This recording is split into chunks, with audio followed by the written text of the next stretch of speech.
Pronto. Aí é o microfone feminista, acho que a Ladilce falou, não tem problema nenhum.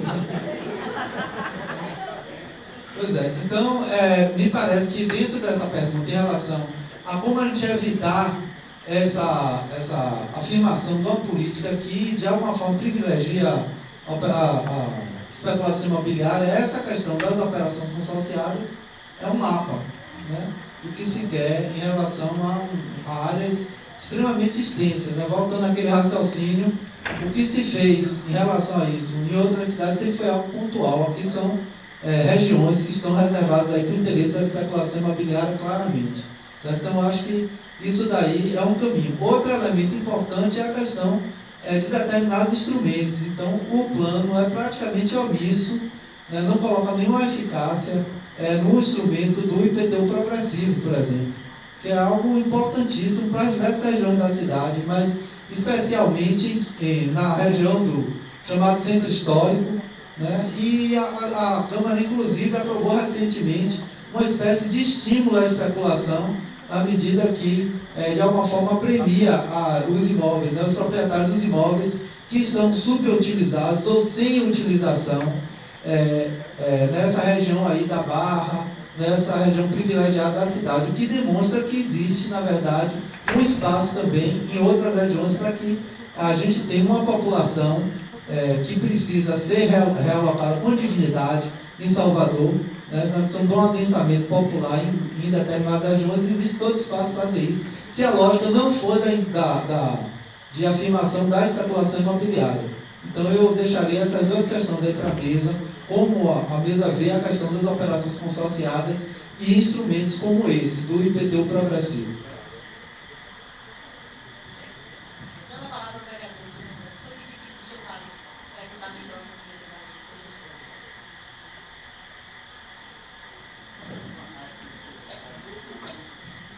Boa tarde a todos. Na verdade, aqui também gostaria de parabenizar pelas intervenções, né, porque isso amplia qualitativamente o nosso debate. Eu indagaria inicialmente, eu infelizmente não pude ouvir o professor Gilberto, porque estava saindo rápido, cheguei atrasado com o professor Teodoro, mas vimos. A minha professor Luiz Antônio, o desafio, né, para a gente, com esse PDDU, eu diria que, contrariando anteriormente, antes não se aparecia nada falando sobre a diversidade étnico-racial. Aí se aprendeu esse mote, né? Agora constar nas palavras, consta inicialmente no discurso, agora como é que isso pode dar concretude a isso? Que políticas de ações afirmativas são essas que é possível, se é que é possível propor nesse PDDU? Eu gostaria que o senhor discorresse um pouco mais, falando sobre isso, porque para mim é um entendimento de que a reparação que se pensa é reparação cultural, né? E olhe lá, que reparação cultural, da nossa forma, o Ileaê, os Filhos Gigantes, os blocos e a Alfaxés vem fazendo isso aí com todo o enfrentamento ao racismo, a gente vem fazendo. Mas como é que isso se transforma em política na hora que a gente vai pensar em termos do investimento, em termos da geração do trabalho e renda, e não pensando somente a população negra como empregadores, mas também de quem possa aqui estar aí para gerar trabalho e renda. E aí eu gostaria de ouvir também o comentário da professora Inayá, porque eu tive a oportunidade de ler, né, o livro, né, aquele livro Como Anda Salvador, né? E agora, como é que anda Salvador diante disso? É possível pensar essas políticas de ações afirmativas, né? Porque a ideia é que se pensava a pobreza como um todo e se resolveria. Quais são essas especificidades de você ter uma cidade de maioria negra e de pessoas brancas, que na sua grande maioria não resiste ao aeroporto de Guarulhos, e quando desce em Guarulhos, as pessoas dizem: os brancos são os daqui, não são vocês, eles são considerados baianos, mas aqui eles têm todos os privilégios de ser brancos. E os números, os mapas, os quadros estão aí mostrando isso. A branquitude é um valor, é um privilégio. Com o PDDU, que tipo de medidas, né? E aí, para a gente propor isso em termos de emendas, se é que é possível, porque eu acho que tem um problema aí de concepção, porque falta essa visão de futuro, né? Que cidade nós queremos daqui a 35 anos, porque se for a mesma que nós temos hoje, vai se manter as hierarquias sociais, as hierarquias raciais e os privilégios. A gente não vai conseguir resolver isso. Eu vi um dado que a senhora trouxe e me chamou a atenção do ponto de vista da educação. Se coloca a educação como saída. Talvez um caminho é, de fato, você direcionar nessa estrutura que está aí os melhores equipamentos para esses lugares, né? Mas isso, se não tiver também com esse recorte étnico, racial e de gênero, vai se manter os privilégios, porque, diferente do que se pensa, quando, e esses últimos 12 anos se revelou aí, e encerrando com isso, quando se melhorou a vida das pessoas negras, se melhorou a vida da sociedade como um todo, quando se teve esse foco. Mas o contrário, vamos dizer, se for melhorar a vida dos pobres, e eu não foco nisso nas pessoas negras também, a gente sabe que a vida das pessoas negras não vai melhorar, né? Então, eu sinto que eu vi isso na discussão dos equipamentos na área de saúde. Na área de saúde também tem lá o recorte de gênero, etário, mas só o recorte. Mas em termos de investimento, e eu falei isso com a oportunidade, a prefeitura desmantelou o programa de saúde da população negra, que Salvador já foi uma referência. Então, como é que você pode fazer, como é que você pode falar que vai fazer um recorte racial, de gênero, e considerando a questão do idoso, das pessoas com deficiência, né, as pessoas em situação de deficiência, se na verdade, na hora que você vai pensar as ações, isso não aparece? Então, para mim, vai ficar só retórica e considerando que a reparação é só do ponto de vista cultural e não se considera o elemento econômico, esse elemento social. E quando nós pensamos em quebrar essa vocação econômica da nossa cidade, pensar um novo paradigma econômico da nossa cidade, sem as pessoas, nós não iremos.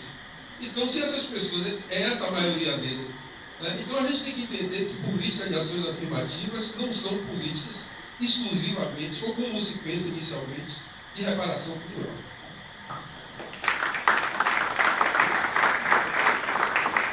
Com a palavra o vereador Léo.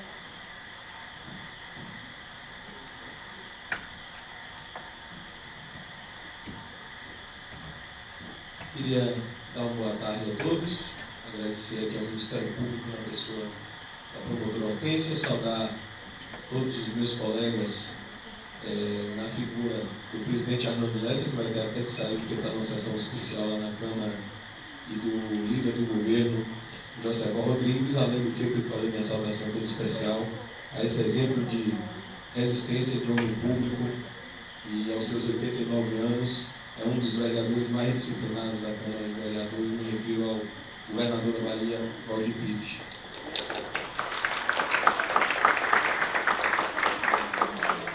Queria, na verdade, minha fala é muito breve. Eu queria dizer que tenho ouvido muitas críticas, algumas considerações sobre o PDDU, e eu quero focar nisso.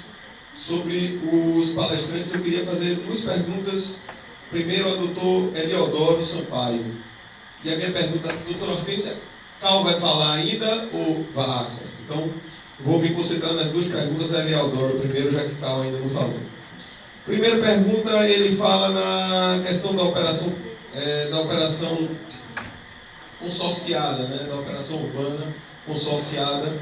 E esse é um tema que eu acho que tem aparecido recorrentemente nos debates, tanto aqui no Ministério Público, quanto na Câmara, quanto em diversas audiências que a gente tem, e diversos debates que a gente tem em vários locais, de universidades a setores empresariais. Então, essa questão da operação urbana consorciada me parece uma polêmica central nesse momento sobre o PDDU. E aí o Eliodoro falou um pouco sobre a questão de que depois da operação urbana consorciada definida, isso terá que ter uma regulamentação sobre a operação urbana consorciada.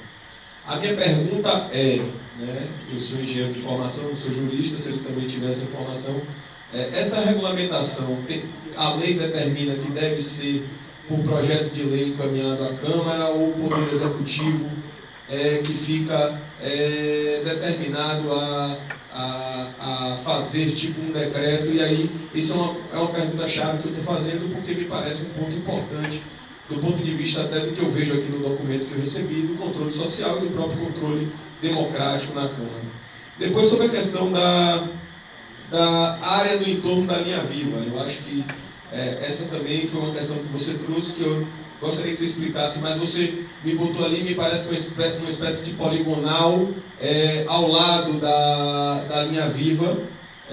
Eu queria lhe perguntar duas coisas sobre esse tema específico. A primeira é a sua visão sobre a regulamentação do PDDU nesta área específica que você falou contigo, a linha viva. Se ela traz alguma definição e se ela não traz, como é que fica essa área contígua, a linha viva que você fez, até dizendo que haveria uma valorização urbana, e em certo ponto eu concordo com você, a sociedade capitalista não tem como você excluir a visão do capital sobre isso, mas a gente tem que estabelecer, na minha visão também, um controle social. Eu sempre procuro me colocar ao centro nas discussões. Um repórter me perguntou, você acha como a prefeitura que é o melhor PDDU de todos os tempos, ou você acha, como algumas pessoas, que é o pior PDDU de todos os tempos? Aí eu respondi, porque eu falei, olha, isso eu só vou poder emitir no meu relatório, mas eu posso lhe dizer que eu buscarei o melhor PDDU possível. Então, uma pergunta que antecede a isso era a CAL, mas eu vou fazer no momento oportuno. Eram apenas essas minhas considerações. Obrigado pela atenção. Eu queria pedir para passar o microfone para o professor Valdir, ver se o som...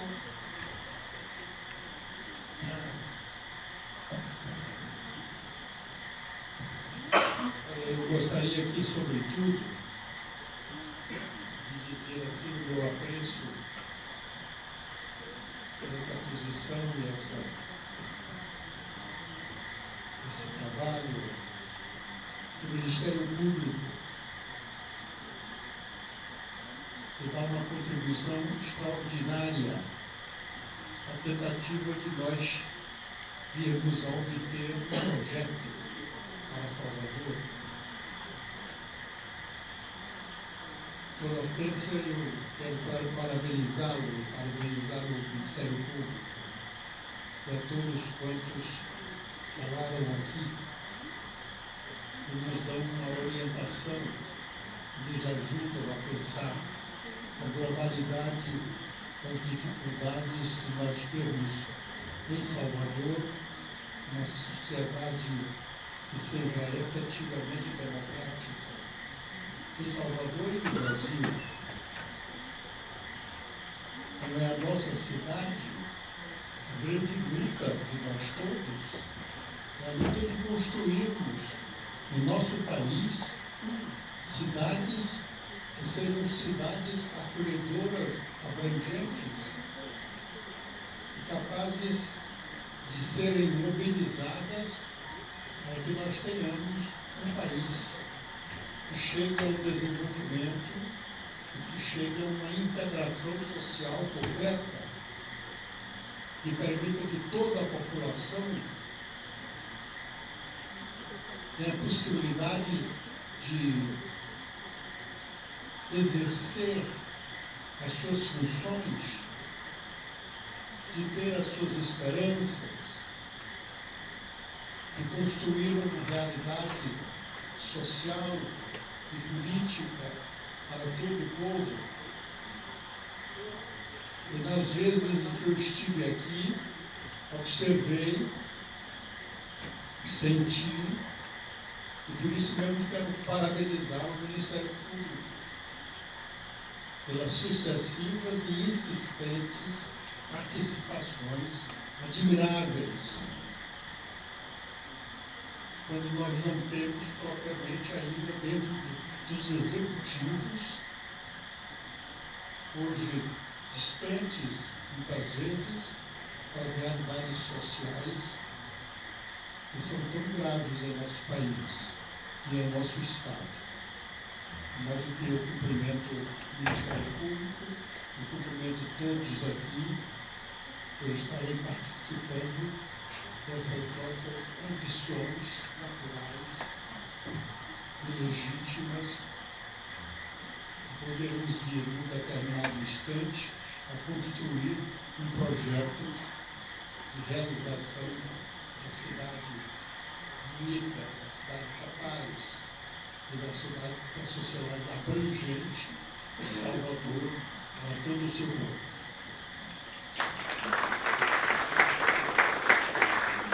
Então, passando aqui para os questionamentos pela sequência, professor Eleodoro, para os questionamentos em relação ao que está previsto, né, por encontro na linha viva e como a sua opinião sobre a operação urbana consociada. Posso adiantar, só porque é um conteúdo jurídico, que a definição do projeto de operação urbana consociada, do seu regime urbanístico, depende de uma lei, é uma forma de exceção. O PDDU não vai prevalecer em toda a extensa área da operação urbana consociada, que é uma escala sem precedente.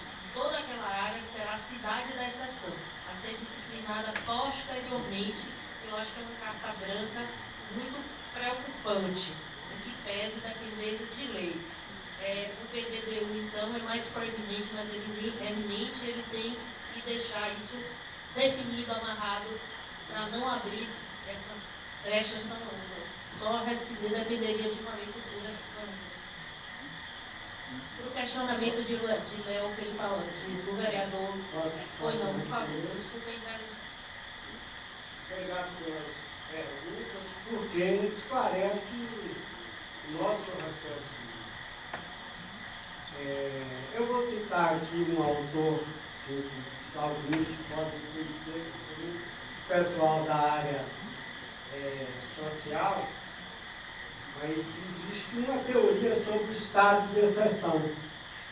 Talvez o professor Valdo Filho possa relembrar disso, né? Que é usado em situações, diríamos assim, extremas, como guerra, como catástrofes, onde aquela legislação ordinária não consegue, como é que se diz, atender. O Agni que faz sobre isso, coloca que nós estamos caminhando nas nossas cidades para criar cidades de exceção dentro da cidade normal. Para chegar em operações urbanas consociadas, eu chamo a atenção dessa teorização de que é forçar a barra que o neoliberalismo está forçando para que a legislação urbanística crie instrumentos onde você desregulamenta extensões de território, que é preocupante do PDDU atual, que deixa de ser pontual e passa a ser territórios imensos. Eu não fiz a conta, não tive tempo de fazer, mas se pegarmos aquilo e botarmos as densidades médias de população que cabe ali, eu tenho certeza, 300 mil pessoas. um desafio que eu faço a mim mesmo, eu vou fazer essa conta. Eu não tive tempo. Lá ela fez aproximadamente De habitante por hectare, se você usar esse coeficiente máximo de ocupação 4, você vai poder botar toda a população de renda A durante muitos e muitos anos naquele território. Porque boa parte dele está vazio. Bom, essa é uma implicação séria. A outra, onde tem, como está ali, Nordeste Amaralina e bairros que são os entes, provavelmente, eu não posso assegurar que vai acontecer, mas os processos de desapropriação branca vão acontecer. O que acontece é isso? O terreno valoriza tanto que é melhor o cara que mora precariamente. Melhor que eu estou falando do ponto de vista individual, egoísta, vamos dizer assim. Vender aquele terreno para especulação imobiliária e invadir em outro lugar. Isso pode ocorrer? Pode. Pode. Eu não estou dizendo que vai, porque eu não sou maluco nem doido, como eu falei, como os personagens do Ariano Suassuna, né? Mas não sou mentiroso, nem sou palhaço, nem sou doido, os três personagens que ele usa. Mas não vou mentir que não temo, porque o que pode acontecer? Os terrenos vazios, provavelmente uma supervalorização do solo, onde quem é proprietário daquele terreno vai ter o terreno 2, 3, 4, não saberia dizer. Mas em algumas cidades que aplicam esse instrumento, você transforma, por exemplo, área rural em área urbana, isso chega a 10 vezes. custo do solo valoriza. Só para dar um exemplo, como o parâmetro urbanístico regulamentado já é liberal, mais grave você deixar em aberto, mesmo que seja feito a posteriori, quando você levanta e é possível regular a posteriori, a sobrevalorização já aconteceu. No momento em que eu defini no PDDU, no polígono, que vai ser o operação social. Eu acho uma péssima estratégia, do ponto de vista política urbana, para não criar mais segregação social. E não expulsar os pobres das boas localizações que ele tem hoje. Quando eu era estudante, morava na residência universitária, estando pobre, 5 anos eu morei na residência universitária. Alguns dos funcionários do restaurante moravam no Nordeste da Maravilha. Criava porco, criava galinha e levava os restos de comida para engordar lá no Nordeste da Maravilha. Eu conheço o Nordeste da Maravilha naquela que foi um grande processo de especulação imobiliária, que usaram o Transcom para desapropriar a área para tal. Então, eu temo muito, porque, primeiro, Salvador não tem tradição nesse tipo de legislação. E onde foi aplicado no Brasil, como São Paulo, tiveram exemplos imensos de alta corrupção, eu estou falando com letras maiúsculas, corrupção, das empreiteiras que usaram esse instrumento junto do mercado imobiliário de especulação. Eu estou falando do mercado imobiliário não especulativo. Então, mesmo regulando a posteriori, o risco desse território de exceção a ser mal regulamentado é grande. A visão, já sobre a linha viva, eu diria que... Ela lhe perguntou o que estava previsto para o entorno. Ali no entorno cabe 4. Cabe 4. Nunca usado em Salvador, não sei no regime militar, até quando o Jorge Age entrou na prefeitura, que nós derrubamos esses coeficientes de utilização. Lamentavelmente, eles voltam. O que eu quero chamar a atenção disso, porque quando eu fui trabalhar na prefeitura, na década de 70, que Jorge Age assumiu a prefeitura, e eu tive o privilégio de trabalhar com ele, um homem seríssimo, eu mostrei para ele que aqueles coeficientes eram absurdos. Esses coeficientes, senhores vereadores, estão voltando. Isso é do tempo de Clécio Andrade. Eu tinha cabelo preto. Ok? Estou com os cabelos brancos e estou vindo voltar nesses territórios de exceção parâmetros urbanísticos indecentes para uma cidade como Salvador. Me desculpe a veemência, mas é uma oportunidade que eu tenho de manifestar publicamente o meu repúdio à maneira como os números estão sendo manipulados e talvez o senhor não tenha a consequência da gravidade. Os piores espigões que estão no centro histórico, que destruíram parte da Avenida 7 e da Carlos Gomes e etc., foram com esses parâmetros. Isso é que eu estou chamando a atenção. Esses parâmetros estão de volta a todo o centro histórico, toda a Península Itapajica, é território de exceção pelo PDD. Também é a área de operação urbana consorciada. Eu fiquei chocado. E por isso que eu aceitei vir aqui.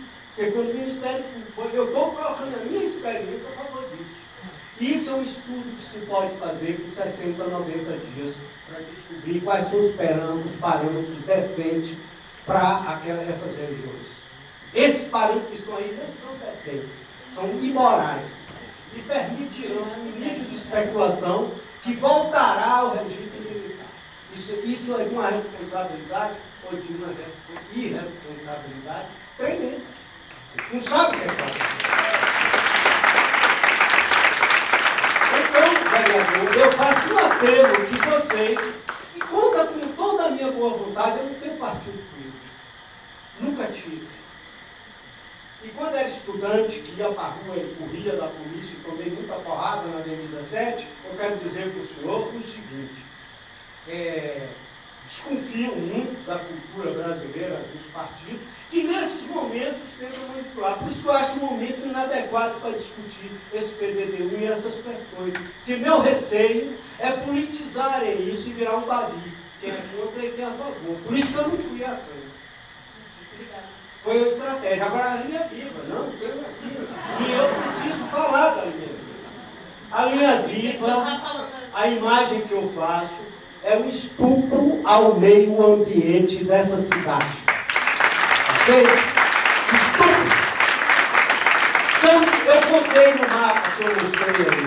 São 17 vales cortados transversalmente. É pior do que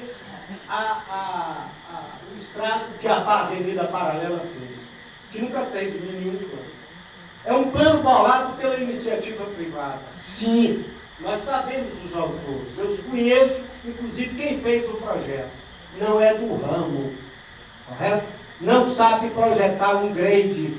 Está errado aquilo tecnicamente falando. Não vamos discutir muito essa coisa e voltar para o automóvel privado. Então, o que adianta dizer que a prioridade é transporte coletivo e faz uma via pedagiada em cima dos principais vales que o menino mostrou aqui, como é o nome dele? Ronaldo Ligo. Toda a drenagem do miolo que corre para as praias e envenena nossas praias sem esgotamento sanitário, está ali.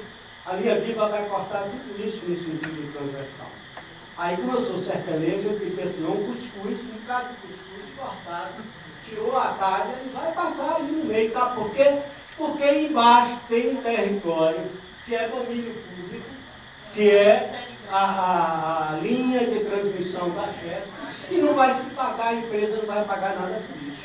Botando meus alunos para estudar, um americano chegou aqui, Luiz Antônio, um americano negro, eu ia trazer esse projeto para mostrar. Eu falei, vamos estudar uma alternativa para a linha viva. Sabe o que ele projetou? É americano, país capitalista. Lake Park, pela falta de áreas verdes, na área do miolo, todo mundo sabe da carícia da área pública, ele foi um Lake Park, para que a população ali pudesse ter. Eu quero dizer que um pouco de boa vontade, um pouco de imaginação, um projeto pode virar outro. Mas para fazer isso é preciso ter coragem. Assumir uma outra postura ideológica diante de um plano equivocado. Então a linha viva, inclusive, vai desapropriar milhares de população de baixa renda, como a população da Saramandaia. Vai resistir, vai para a rua, e eu vou com eles de novo para a polícia para lá.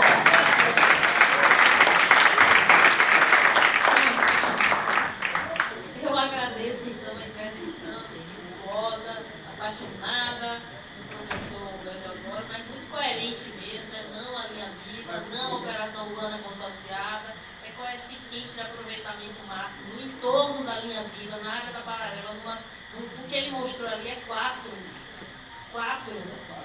É 4, né, Gabriel? Você que pesquisa, é 4? 4 coeficiente de aproveitamento. Então, eu acho que sim, eu acho que essas respostas os vereadores já podem fazer essas alterações, seriam muito oportunas. Bem, passando aqui a palavra, passando a palavra para a professora Inayá, tem aquelas questões ligadas a gênero, que a Dilce falou, as obras e as intervenções possíveis no PVDU, que foi objeto do vereador Silvio Humberto, também está no convite, por favor. Bem, eu manifestei minha pouca confiança na Câmara com vista a experiência passada, histórica, né?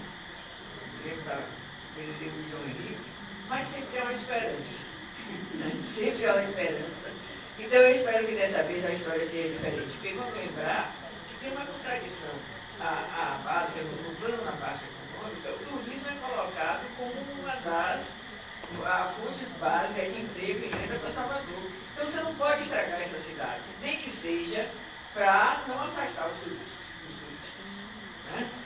É uma contradição você destruir a cidade com todos os atrativos que ela tem, né? Quando esses atrativos são tão importantes para a população e até como a atividade econômica que tem. Mas vamos comentar ver as questões que foram levantadas. Foram questões importantes. Foram questões importantes porque realmente Salvador é uma ilha negra, a maioria da população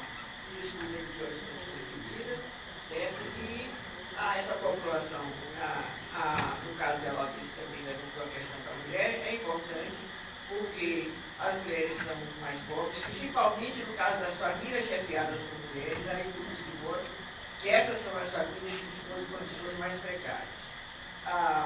Bem, obviamente precisaria de políticas específicas, mas eu acho que tem uma coisa que está diretamente vinculada com o que a prefeitura fazer, aqui com as funções da prefeitura, que é, vamos dizer, tentar contrabalançar o efeito território, certo? É investir nessas áreas da cidade precária, da cidade que mais necessita da atuação do poder público, através de serviços de saúde, através de serviços de educação, através de creches.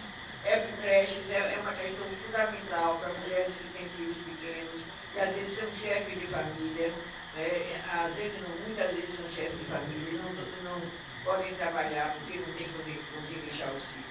Então, eu acho que é uma coisa assim, muito direta e relativamente, não que é fácil, mas que não tem maior dificuldades, que é justamente ir para aquelas áreas da cidade onde as crianças têm mais necessidade de melhores escolas, onde as mães precisam trabalhar, onde as mães precisam de creche, certo? Enfim, investir mais na infraestrutura, serviços públicos nessas áreas, além de programas específicos que podem ser delineados.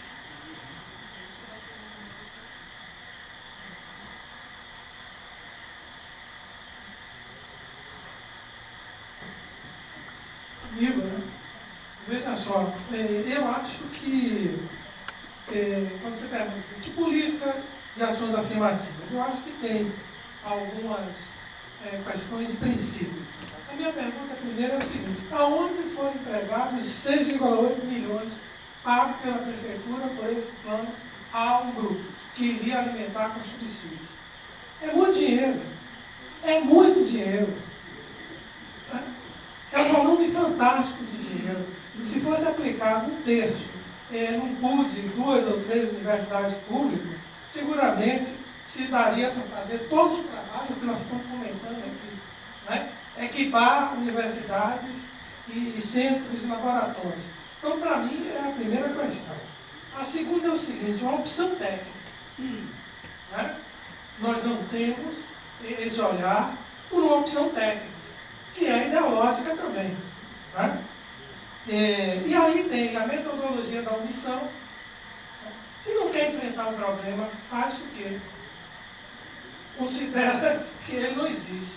Então, a metodologia da omissão, ainda que isso signifique 89% da população de uma cidade, né, de uma metrópole. Bom, depois, o outro passo são os sujeitos sem lugar. Né? Se colocou ali, né, numa escala de abordagem macro, é onde estão os sujeitos que foram omitidos. Mas você teria que aprofundar muito mais. Né? Bom, além desse descompromisso,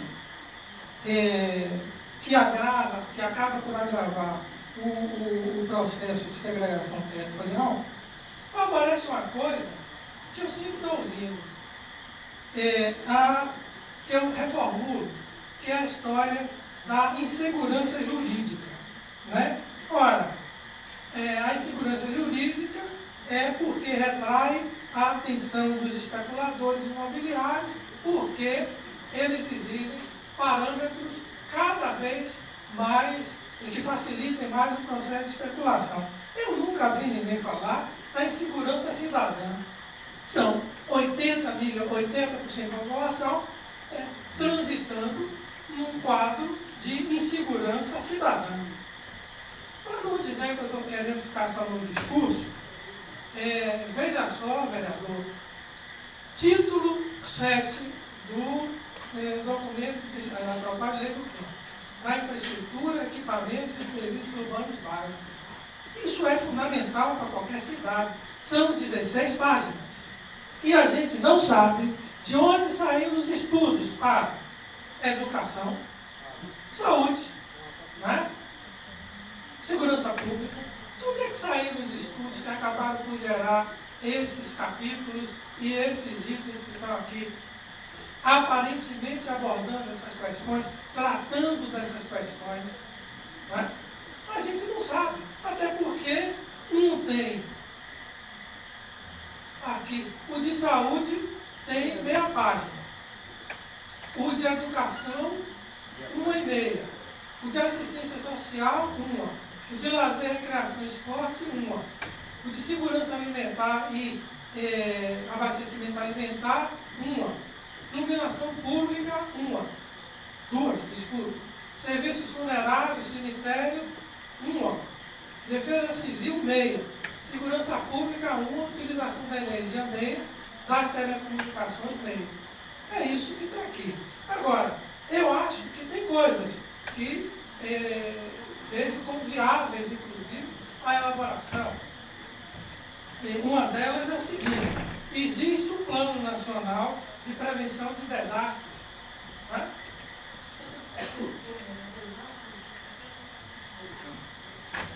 Bom, que é uma lei, onde os municípios deveriam apresentar como estão enfrentando os problemas de suas áreas críticas. Cadê isso aqui? Nós não temos, inclusive, uma coisa que é razoável para a morfologia de Salvador, que é o mapa das restrições ambientais. Ou seja, do ponto de vista da ocupação. Né? Não estou falando algo, inclusive, um pouco mais complexo. Não é? Onde é que está esse mapa? Ora, se ele fosse elaborado, nós sabemos que, por contingências históricas, a população pobre, que é negra, por moral, os terrenos ainda não têm valor. Né? Devem valorizar depois dos projetos de ZEIS e plano de bairro, né? Se não tiverem controle social. Mas até então, isso seria extremamente importante. Agora, o que pese a essa metodologia da omissão, quando é para tratar, e aí eu concordo com o senhor, de um aspecto importantíssimo para determinados segmentos do capital local, isso está tratado quase a exaustão. Cadastramento das informações. Quais as informações que eles querem cadastrar? A identificação das manifestações culturais. Isso é produto do turismo, produto do segmento econômico. Né? Então, eu vejo que a constituição, pelo menos de um mapa de restrições ambientais, isso evidentemente constante do plano, seria um passo. Agora, o resto não dá para dar palpite, vereador. Um dos problemas de saúde que nós temos em Salvador é que o segmento negro da população tem algumas doenças que todo mundo já sabe, porque são doenças genéticas. Né? Útero miomatoso, pressão alta, diabetes, glaucoma, deve estar faltando alguma. São as ações que estão sendo elaboradas para isso. A anemia falciforme, que é um dos problemas gravíssimos. Por que nas escolas públicas municipais, pelo menos, não se pode fazer alguns testes de anemia falciforme? Isso é sobrevida para a população, já que ela se encontra num padrão que a gente não pode dizer que é vida, mas é uma sobrevida que pode garantir muito. Então, por que não se faz? Porque se desconhece, porque não tem estudo, ou porque precisa chamar alguém de São Paulo? Não, é a omissão sistemática. Né? Não é à toa que mais da metade do que está escrito, que faz parte do volume do plano, é apenas o vadimécum da especulação imobiliária. Por coisas inusitadas, eu não conheço o mundo todo, me sou sertanejo como professor, mas eu nunca vi a operação consorciada dessa forma. Você entrega 1/3 praticamente do território do município para a operação consorciada. Para quê? É troco? Está pagando alguma coisa? Né? Então, é um negócio, no mínimo, esquisito. Né? Bom, está gravando, suspeito, não foi o que falei.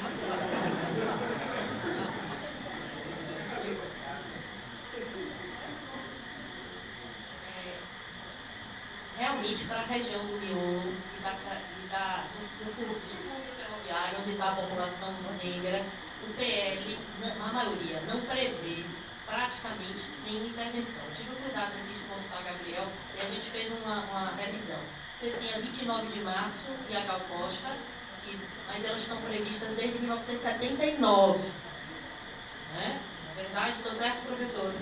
Aí você tem a centralidade de Águas Claras na ponta, uma centralidade prevista para Cajazeiras e para outra cá.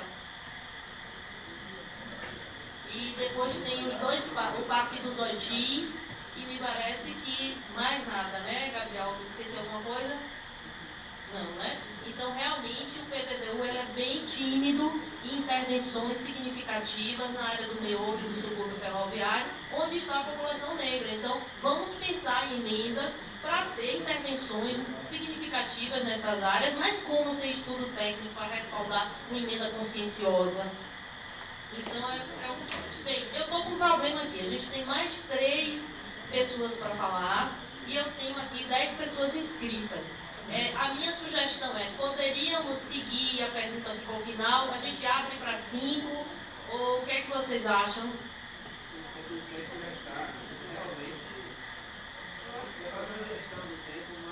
Então, nós temos um momento muito importante, que é a apresentação aqui dos 21 pecados capitais do PDDU, que é um documento que fecha as oficinas, né, e a gente quer entregar aos vereadores, que são os problemas mais graves encontrados no PDDU a partir de contribuições de especialistas, dessas oficinas do Ministério Público, de contribuições do Participa.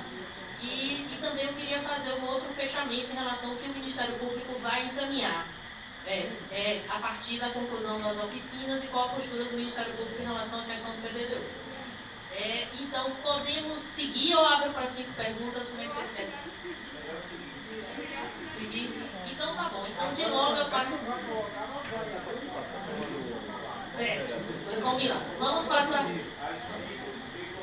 Tá, tudo bem.